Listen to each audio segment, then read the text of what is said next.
There are times when our path leads us to solitude. When the noise of the world quiets, we find ourselves walking alone. It's in these moments that we have the opportunity to embrace the Stoic perspective on what it means when you have no friends. Instead of succumbing to despair, we can perceive it as an invitation to self-reflection and growth. It is through these solitary moments that we learn to be our own best friend. We discover the strength within us that we never knew existed. So let us embrace this sacred solitude, for it is here that we find the power to shape our own destiny and forge unbreakable bonds with our truest selves. Let the beauty of solitude inspire you to find the strength and courage that resides deep within your soul. What does it truly mean to be alone? Welcome, dear listener. Our journey today takes us on a voyage of discovery as we unravel the intricate web of solitude and friendship.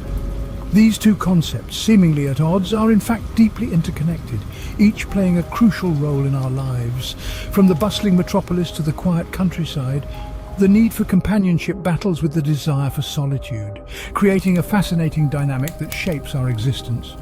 Stoicism, an ancient philosophy, offers interesting insights into this dynamic. It teaches us that solitude isn't always a state of loneliness, but can be a place of self-discovery and growth. Similarly, friendship isn't merely about social interaction, but a profound connection that fosters mutual respect and understanding. So, let's delve into the depths of solitude and friendship, exploring these concepts through the lens of Stoicism.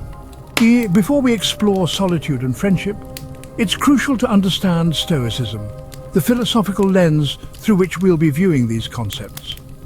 Stoicism, a school of thought hailing from ancient Greece, champions the cultivation of virtue and wisdom as the path to happiness.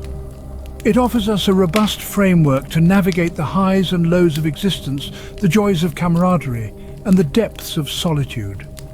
At the heart of Stoic philosophy lies the belief that our reactions to the world around us are within our control, even if the world itself is not. The Stoics urge us to master our emotions, to not let external events dictate our internal state. They teach us to find tranquility in accepting the natural order of things, in understanding that life is a dance of change and impermanence. Stoicism also underscores the importance of self-control. It tells us that the key to a fulfilled life lies not in the pursuit of material wealth or social status, but in the cultivation of personal virtue. It's about striving to be the best versions of ourselves, to live in harmony with our true nature. Stoic philosophy doesn't deem emotions as inherently bad. Rather, it encourages us to practice discernment, to distinguish between those emotions that serve us and those that don't. It's about learning to respond rather than react, to be the calm in the midst of the storm. With this understanding of Stoicism, we can now delve into the Stoic perspective on solitude and friendship. Solitude, often seen as a state of loneliness, is viewed differently through the eyes of a Stoic. Stoicism, a philosophy born in ancient Greece and Rome, offers a unique perspective on solitude.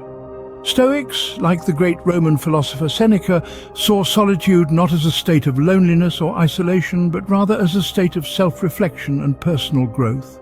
In the silence and tranquility of solitude, they found the perfect setting for introspection, for understanding the self and for the cultivation of inner peace. Stoics believed that solitude provides us with a rare opportunity to detach ourselves from the noise and distractions of the outer world. It is in these moments of quiet that we can truly hear our own thoughts, evaluate our actions, and contemplate our place in the universe. Their perspective is not one of escapism, but of embracing the solitude as a means to practice self-control. Stoics valued the ability to maintain tranquility and composure in the face of life's challenges, and solitude served as the perfect training ground for this. It is in solitude that we can practice managing our emotions, our reactions, and our desires, without the influence or judgment of others. Furthermore, Stoics found a deep connection with nature in their solitude. They saw themselves as part of an interconnected universe where every element has its role and purpose. In solitude, they could appreciate this connectedness, this unity with nature and the universe. It is here, in the quiet of solitude, that they found a sense of belonging and purpose. However, this is not to say that Stoics shunned human connection or companionship. Quite the contrary. They understood the value of relationships and community.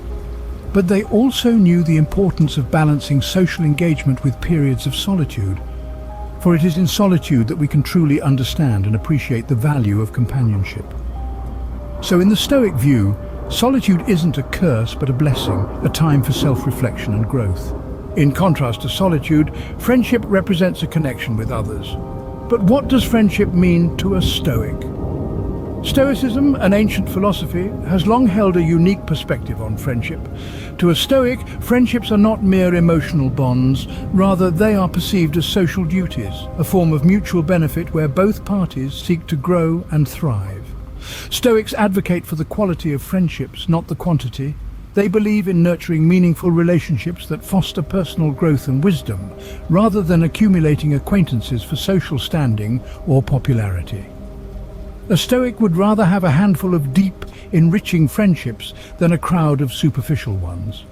In the Stoic view, friendship is a two-way street. It's not about giving more than you receive or receiving more than you give. It's about balance. It's about mutual respect, understanding and growth. It's about helping each other to become the best versions of ourselves, to lead virtuous and fulfilling lives. Interestingly, while Stoics value friendship, they also emphasize maintaining emotional independence within it. They believe that our happiness should never be tied exclusively to another person, not even a friend. For a Stoic, the emotional strength comes from within, not from others.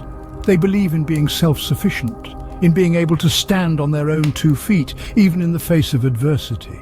They believe that while friends can support us, guide us and help us grow, they should never be our only source of happiness or self-worth. This perspective may seem challenging, perhaps even contradictory. How can one be emotionally independent while also cultivating deep, meaningful friendships? But this is the beauty of Stoicism. It teaches us to strike a balance, to love and respect our friends, to cherish our connections, but also to find strength and happiness within ourselves. Thus, for Stoics, friendship isn't about emotional dependence, but about mutual growth and fulfilling social duties. Having explored the Stoic perspectives on solitude and friendship, how do we balance these seemingly contrasting concepts? The answer lies in understanding that these states, while seemingly opposed, are different sides of the same coin.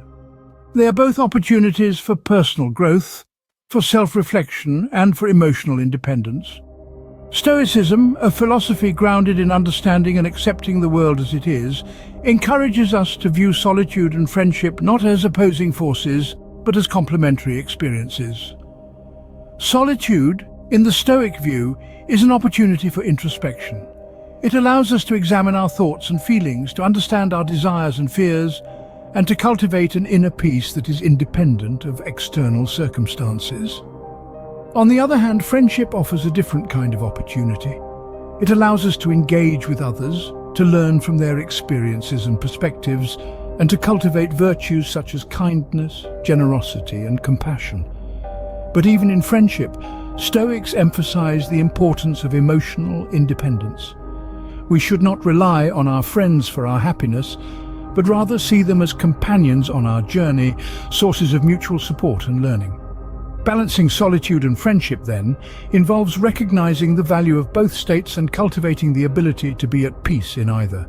It means being comfortable in our own company, able to reflect on our thoughts and feelings without distraction, but it also means being open to the experiences and perspectives of others, able to engage in meaningful relationships without becoming emotionally dependent. This balance is not always easy to achieve. It requires practice, self-awareness, and a willingness to step outside of our comfort zone. But the rewards are great. By balancing solitude and friendship, we can cultivate a rich inner life and meaningful relationships while maintaining our emotional independence and resilience. As we've seen, Stoicism offers a unique perspective on solitude and friendship, teaching us the value of both states and showing us how to balance them. With practice and patience, we can learn to navigate the intricate web of solitude and friendship, finding peace and fulfillment in both. In this journey through the Stoic perspectives on solitude and friendship, what are the key takeaways? To begin with, let's reflect on the Stoic lens through which we've been viewing solitude. Solitude, as we've learned, isn't a curse or a burden. It's a time for self-reflection, a period for personal growth and understanding. It's a moment to pause, to appreciate the silence, and to truly listen to your inner voice. It's an opportunity for you to meet the most important person in your life, yourself. Next, let's not forget the value of friendships. True friendships aren't about having someone to pass the time with. They are about sharing life's ups and downs, offering support when it's needed, and celebrating victories together. They are about connecting on a deeper level, understanding each other's strengths and weaknesses, and accepting one another without judgment. Quality friendships, as Stoics would advocate, are less about quantity and more about the depth of connection. Lastly, the balance between solitude and friendship is crucial. You can't fully appreciate the beauty of solitude without having experienced the joy of friendship, and vice versa. Just as a bird needs both wings to fly, we need both solitude for self-growth and friendships for social interaction. Remember, in the words of the Stoics, embrace solitude for self-reflection and growth, and value friendships for mutual benefit and social duty. If you think this video was good, please subscribe to my channel, and please like this video, it really helped me. Thank you so much for your time. Until the next one.